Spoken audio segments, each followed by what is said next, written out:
5 seconds. Start.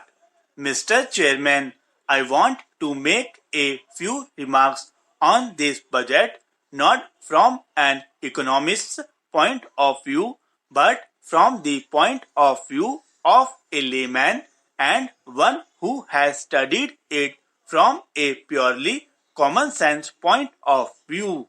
The first thing that strikes one when one has a look at the budget is that it is deficit budget.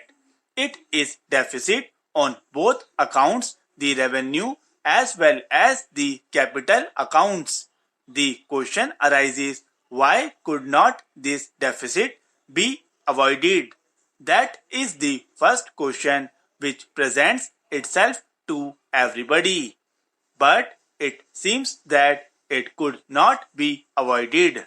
The deficit on the revenue account is mainly on account of two reasons.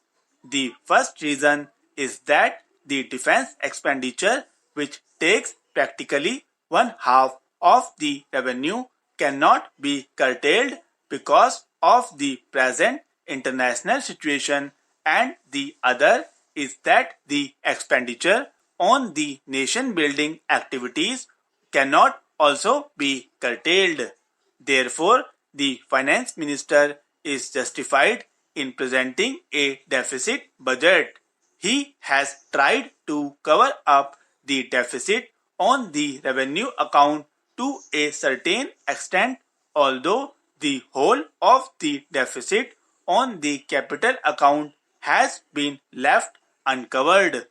A layman would ask why, when an overall deficit of rupees 318 crores was being left uncovered, a deficit of about rupees 30 crores could not be left uncovered, because if that deficit was also left uncovered, fresh taxation would not have fallen on the middle classes. But I would say that if the finance minister has not left that deficit uncovered, he has not acted against the accepted principles of public finance. It is an accepted principle of public finance that it is always prudent to cover a revenue deficit by current taxation, and that is why fresh taxation has been resorted to for the purpose of covering the revenue deficit. But again, the question arises that the whole of this deficit has not been covered, even though fresh taxation has been resorted to. There is still a deficit of about rupees 8 crores which has been left uncovered.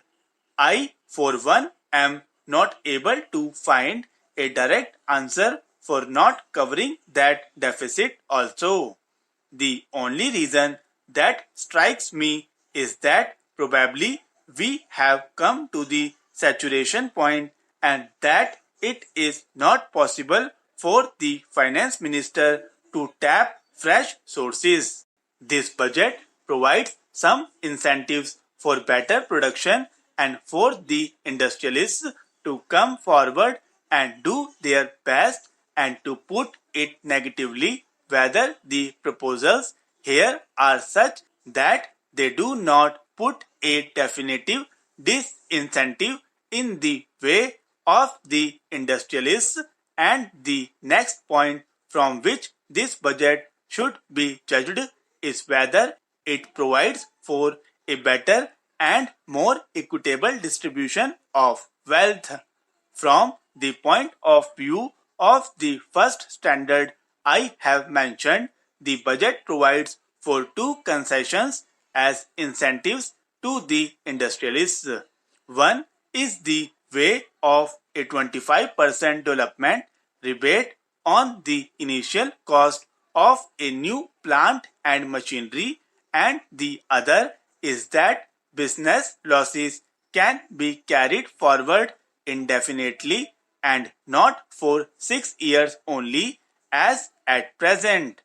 These are concessions, but I feel that they are not very attractive or big concessions.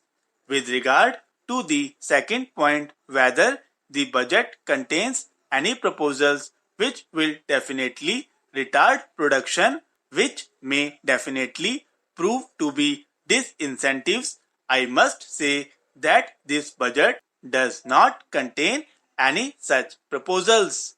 Therefore, all that can be said of this budget is that it is a neutral budget. With regard to the other standard, whether this budget provides for a better and a more equitable distribution of wealth, my reading is that a beginning has been made in that direction, but no jolt has been given toward socialism. One of the proposals is the lowering of the export duty. This is in the nature of a revenue concession. For the other proposal regarding income tax changes, the trend is only towards rationalism. What has been taken from the unmarried man is tried to be given to the married man. Some slabs have been reduced and some super tax limits have been lowered. This only means that an effort has been made to rationalize things. With regard to taxation, I cannot say that the rich have been taxed heavily and others have been exempted from it. On the other hand, taxation has been made to spread on a large section of the community as possible. Probably the finance minister has acted on the well-known maxim of plucking feathers from the goose without injuring it. It would have been much better if the middle classes had been left out of fresh taxation, because sugar and cloth are the two consumer goods, the taxation on which will fall mainly on the middle classes. But here too there is justification for the finance minister, because it is not possible to find out ways and means of taxation.